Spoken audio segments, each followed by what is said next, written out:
बिहार में ज़मीन का सर्वे हो रहा है और कई ज़िलों में हो भी चुका है और कुछ जगह जो बाकी रह गया वो 20 अगस्त से शुरू होगा ज़मीन सर्वे का। उसके साथ ही साथ आप सबको जानने की ज़रूरत भी है कि आपको कौन कौन सा दस्तावेज आपको सर्वे में देना है जब आपके ज़मीन का सर्वे होगा। तो जिन ज़िलों में बाकी है उनके लिए ये वीडियो है स्पेशली। अगर आपके ज़मीन का सर्वे नहीं हुआ है तो आपके पास कौन कौन सा डॉक्यूमेंट होना चाहिए और जो डॉक्यूमेंट नहीं है उसके लिए क्या करना है, ये सभी जानकारी इस वीडियो में देने वाला है।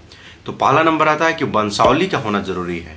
जब आप ज़मीन का सर्वे करा रहे हैं तो जब अपने डॉक्यूमेंट को अधिकारियों के पास जो ज़मीन का सर्वे करेंगे वहाँ जाएंगे, फॉर्म भरने के बाद आप वहाँ पहुँचेंगे तो आपके पास कुछ डॉक्यूमेंट को अपने पास रखना ज़रूरी है, क्योंकि वहाँ जाएंगे तो आपका समय बर्बाद नहीं हो। तो पहला नंबर आता है कि वंशावली का होना ज़रूरी है।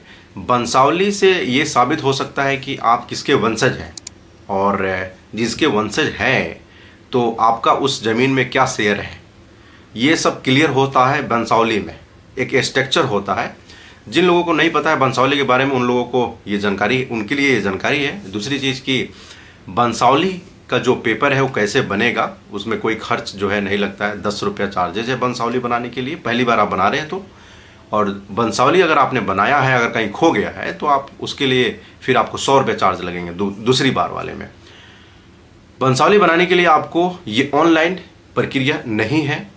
वंशावली के लिए आपको ऑनलाइन ये प्रक्रिया नहीं है, सुविधा जो है अभी नहीं किया गया है। हाँ, ऑनलाइन जो है आप इसका फॉर्म को डाउनलोड कर सकते हैं इंटरनेट के माध्यम से। और दूसरी चीज़ की, अगर आपको कोई जानकारी नहीं है कि इसको कैसे डाउनलोड करना है तो आपने पंचायत, अपने मुखिया के पास भी वंशावली का फॉर्म होगा, तो वहाँ से आप लेकर उस फॉर्म को भर दीजिए। 6 पेज होगा वंशावली का, जो पेज होगा फॉर्म का वो 6 पेज होगा। तो उसको आप फॉर्म भर दीजिए और फॉर्म भरने के बाद जो भी उसमें सिग्नेचर की आवश्यकता होती है या जो भी उसमें जो डॉक्यूमेंट देने की आवश्यकता होती है, जो अटैच करना साथ ही साथ, तो उसको आपको लगाना पड़ेगा। फिर जाकर आपको ये वंशावली का जो फॉर्म जो आप कंप्लीट कर देंगे, जब इसको फॉर्म भर देंगे तो फिर आप इसको या तो सरपंच के पास जमा कर सकते हैं या फिर मुखिया के पास भी इसको जमा कर सकते हैं। अगर आपको लगता है कि यहाँ पर समय लगेगा वंशावली को बनने में, तो आप अपने अनुमंडल में भी इसकी जानकारी ले सकते हैं कि इसको सबमिट कहाँ करना है, क्योंकि वहाँ पर भी ये सबमिट होता है वंशावली बनाने के लिए। ये 5-7 दिन लगेगा, 5 से 7 दिन लगेगा आपको, वहाँ से बन के आपको मिल जाएगा। आपके एड्रेस पर भी आ सकता है या उससे पहले भी चाहिए तो आप खुद जाकर अनुमंडल में भी इसकी जानकारी ले सकते हैं और वहाँ से वंशावली जब कंप्लीट हो जाएगा तो आपको वहीं से आपको प्राप्त हो जाएगा। ठीक है ना। दूसरी चीज़ की, जब सर्वे हो तो आपका ज़मीन का रसीद होना ज़रूरी है।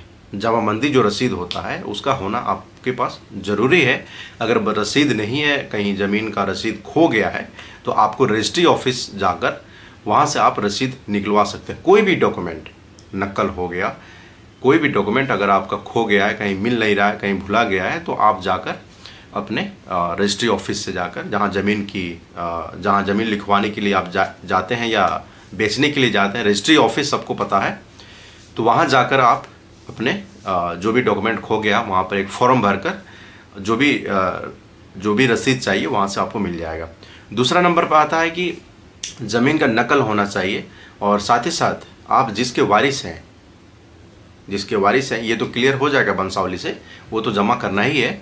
तो आप किसके वारिस हैं, अपने दादा परदादा का भी एक जो ज़मीन का कोई भी कॉपी होगा तो भी चलेगा। अगर कोई प्रमाण है तो प्रमाण का देना ज़रूरी है। जब आप शिविर में जब फॉर्म भरेंगे सबमिट करने के लिए, सर्वे के लिए, तो वहाँ पर आपका एक प्रमाण आपको देना पड़ेगा कि आप किसके वंशज हैं।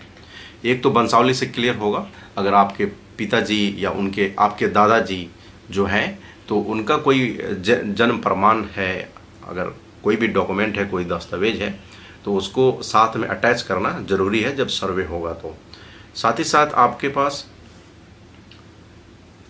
ज़मीन का केवाला होना चाहिए। ज़मीन का केवाला अगर आपके पास है तो इसको भी जमा करना है। और साथ ही साथ आपको आधार कार्ड, अगर आधार कार्ड नहीं है तो आप आधार कार्ड बनवा सकते हैं। अगर आधार कार्ड में कोई गलती है, कोई मिस्टेक है, कोई करेक्शन कराना है, तो करेक्शन कराने के बाद ही आप आधार कार्ड को भी उसमें अटैच कर सकते हैं। ठीक है ना। तो आधार कार्ड भी होना ज़रूरी है। तो ये 5-6 डॉक्यूमेंट है जो आप सबके पास होना चाहिए जब आप सर्वे कराएं तो ये सब डॉक्यूमेंट को वहाँ पर सबमिट करना ही पड़ेगा जब ज़मीन का सर्वे हो। साथ ही साथ आपको ये भी बता दूं कि जब ज़मीन का सर्वे हो तो कोई भी डॉक्यूमेंट में कोई त्रुटि है या कोई भी मिस्टेक है तो सर्वे से पहले ही, क्योंकि ये जो भी चीज़ आप देंगे तो आप अपने साइड से क्लियर हो जाएंगे कि हमारा सभी दस्तावेज सही है। गलती आपको नहीं देना है कि बाद में हम सुधार लेंगे, अभी हम जमा कर देते हैं, ऐसा नहीं करना है।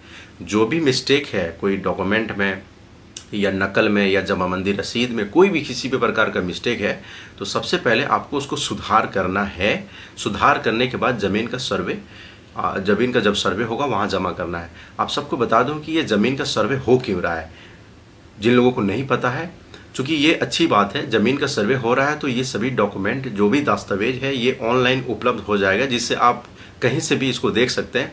और ये आज़ादी के पहले ही सर्वे हुआ था, उसके बाद से अभी तक बिहार में ज़मीन का सर्वे नहीं हुआ था। और साथ ही साथ आपको ये भी बता दूं कि ज़मीन का सर्वे जो है 1 से 1.5 साल में कंप्लीट भी कर लिया जाएगा। ये सर्वे होके रहेगा। कुछ लोगों को कुछ लोग हैं जिनको लगता है कि इसमें करप्शन होगा।